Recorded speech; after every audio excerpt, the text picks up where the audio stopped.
Hey everyone, it's TK the DJ here from the Smash Machine, and today we're going to look at Queensryche's new album, Digital Noise Alliance. And they prove one long suspected fact about rainbows, and that's they're jerks. So here we go. All right. I think if you're a Queensryche fan, you are going to totally dig this album, as I find it is their best release since Empire, to be perfectly honest. Promised Land I thought was okay, and then Chris DeGarmo left, and it was all kind of downhill, kind of just meh music from there. Then, Jeff left, and I believe this is their fourth album with Todd LaTorre on lead vocals, and the first three, again, I thought were just meh. There was nothing bad about them, but there was absolutely nothing spectacular. You could listen to them and you'd be like, yeah, it's good, it's good, it's good. Can you name a song 10 minutes after you listen to it? Can you hum a song? And you'd be like, well, I guess I really can't, because it's just nothing hooky, nothing memorable. Well, as again, Digital Noise Alliance, they have come back to prominence, I think. If there was still some rock radio out there that would play this album, I think this could be a big hit and sell a ton of copies, because the Queensryche faithful have finally been rewarded with the album that they've deserved for a long time. And here is my cat, Patience. Say hello to Patience, everyone. Patience, you going to say hi to the crowd? Huh? You going to say hi to the people? Huh? Just don't step on the keyboard. Please don't step on the keyboard. All right. Everyone, this is Patience Kirstead, my new cat, and she's pretty cool, but she's also kind of in the way right now. Thank you, girl. So, we're going to get into some tracks here, and the aforementioned rainbow comment. Well, opening track, one of the best tracks on the album, and one they're playing live on this tour, is called In Extremis, and the chorus says, rainbows, they only laugh when you cry. See, rainbows are jerks. We've known this all along, people. Anyway, but it's a wicked catchy song, great tune. It's worthy playing live, and I'd like to see them on a headlining tour just so we could actually hear more of this album live. On the last tour, they've been playing with Judas Priest, and they have only had a normal about 45-50 minute set, and only been playing 2 new songs from the record. So with this review, like, I gave you the first track already, but I'm just going to give you the good tracks, because I'm thinking of naming these. This is only my second video doing this, so I'm thinking of naming these What Made My iPod. I'm old school. I get called a grandpa by younger people, and I still prefer to buy CDs. I still think that's the best way to have music.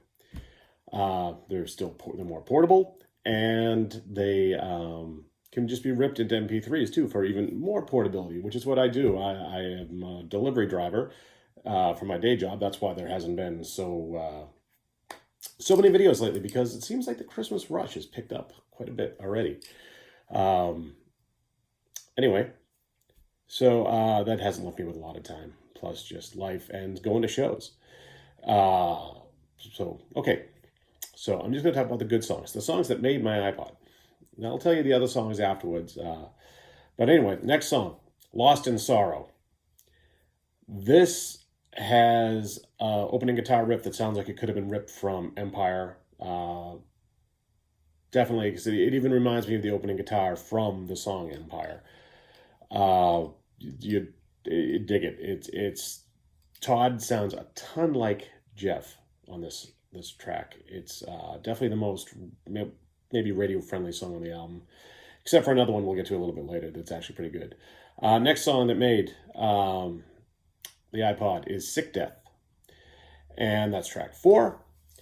It's a little more progressive sounding, like this album. I know I'm going off on tangents here, and I'm sorry if that bothers you, but it's this album, it sounds like the perfect combination of the Rage for Order era and the Empire era. It's like this. If that's your favorite era of Queensryche, which it's probably mine. Everything here just sounds like it could be from one of those albums, and that was really nice to hear. But Sick Death is a little more progressive, a lot more time changes, definitely more like a mind crime field. It's heavy, good stuff. Track 5, this was the other one that was played live. It's called Behind the Walls, and caught me off guard at first because it starts off with some keyboards. There's an epic chorus on it, very Rage for Ordery, and I think the audience this would be a good one to play, well, it was a good one to play live, because once the audience knows it would be a great sing-along song. Get the fist pumping type of good stuff like that we all miss. Track 7, Out of the Black. This is the song that, like, if I had to pick one that almost didn't make my iPod, it would be this one. It's solid, but lacks a little more of that hookiness and stuff that I really liked from the other ones. Okay, track 10, Hold On. Boom. Another song that sounds like it could be from Empire. Another great big chorus, and another one that could be totally on the radio if we had some rock radio around to play it. I know in this part, I'm broadcasting here out of Massachusetts, and we're down to classic rock stations, and that's about it. Classic rock or college rock stations. All the stations that play new music are just gone, and it's really sad. And finally, track 11 is a song called Tormentum, and it's my favorite song on the record. Definitely the most progressive sounding. There are multiple time changes during the song. It could be just a centerpiece of a concept album, which this is not, is from what I can tell anyway. This is not a concept record.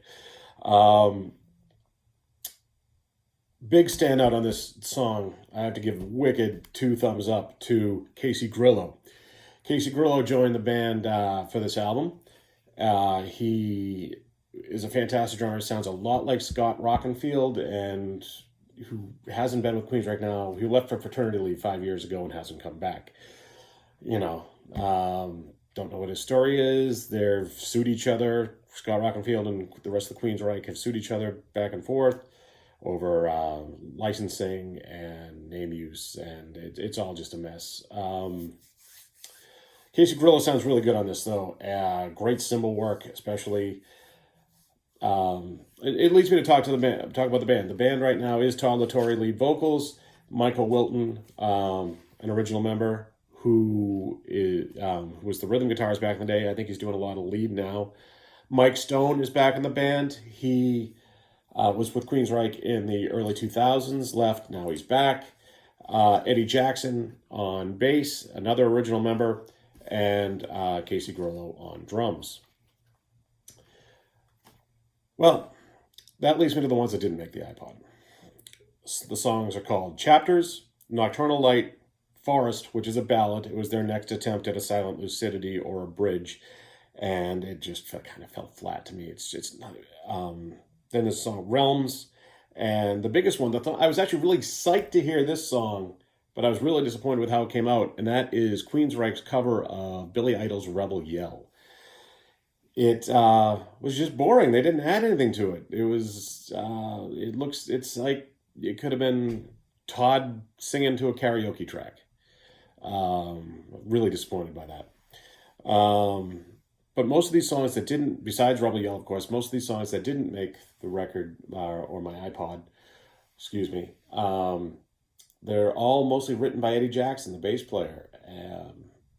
And I don't want to say anything bad, that these songs are bad. They're not bad, but these sound like they could have been from the previous Todd records, where they're okay. It's you're not necessarily gonna skip the track. You're not necessarily gonna if it was on the radio, turn the station or whatever. but you're also not going to be thinking about it 10 minutes later either. Anyway, so that pretty much sums up my review. The Digital Noise Alliance comes in, it's 12 songs, comes in at 61 minutes, or just a shade under, and it was produced by Zeus, the Greek god of record production. But no, that's Zeus with 2 S's, and he has worked with Queensryche in the past, but I feel on this record they've really found where they need to be with in the Todd years, and they made a pretty great record. They opened for Judas Priest and did a great show, like I said earlier. Would like to see them. I would pay to go see them do a headline set if they come back around. It was really enjoyable. But anyway, if you like or dislike what you heard here, please feel free to leave a comment. I would love it if you subscribe to the channel and smash the thumbs up button. We definitely appreciate it around here.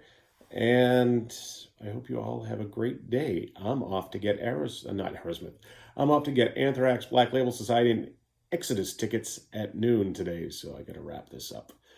Anyway, I hope you're all doing well. I hope you're all staying rocking.